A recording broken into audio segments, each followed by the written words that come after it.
Gusto mo ba na lagi siyang kakabahan dahil sa sobrang pagmamahal sa inyo?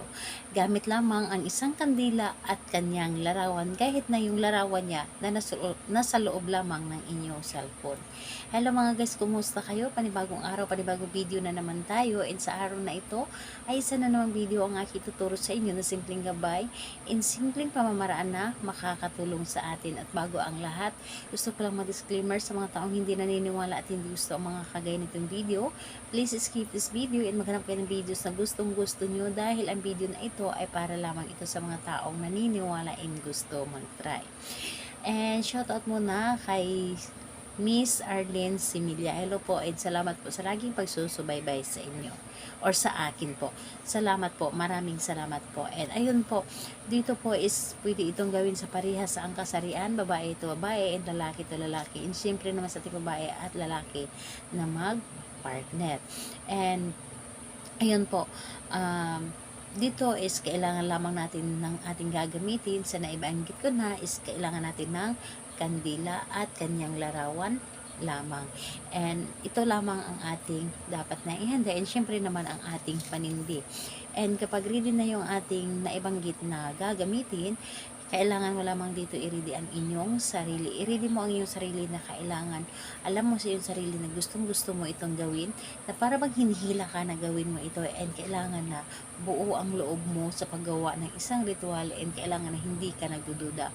Dahil sa paggawa ng isang ritual, dapat po ay buo po talaga ang inyong loob and paniniwala. Dahil yun po ang pinaka isa sa mga sandata natin kapag gumagawa tayo ng isang ritual, dapat po ay paniniwala. So, kapag ready ka na, ay pwede mo na itong umpisahan. Ganito po ang gagawin ko ninyo. Sindihan mo muna ang kandila. Sindihan mo at ilagay mo lamang dito sa iyong harapan. Titigan mo ang kandila, yung tipong magbibigay or bigyan mo ng energy ang kandila. Titigyan mo na may buong pagmamahal. And bago ko makalimutan, kung may magtatanong, kailangan ba ng pink ng kandila ang ating gagamitin? Hindi po kailangan ng pink. So, kung meron kayong pink or pula, mas maganda po. Pero kung wala naman, pwede naman itong puti na kandila. And pwedeng bago, pwedeng gamit na, basta ito po ay kandila. And ayun po, ilagay lamang sa inyong harapan ang kandila na nakasindi na at bigyan mo ito ng energy. So, ayun po, kapag nabigyan mo na ito ng energy ang kandila, titigan mo lamang ang larawan niya kahit na nasa loob ito ng inyong cellphone. Titigan mo ang kanyang larawan at isipin mo siya ng may buong pagmamahal. Hindi pong ipaparamdam mo sa kanya kung gaano mo siya kamahal. Yung nanggagaling talaga sa inyong puso na sobrang mahal na mahal mo siya. And pagkatapos nun, sabitin mo lamang ang kanyang pangalan.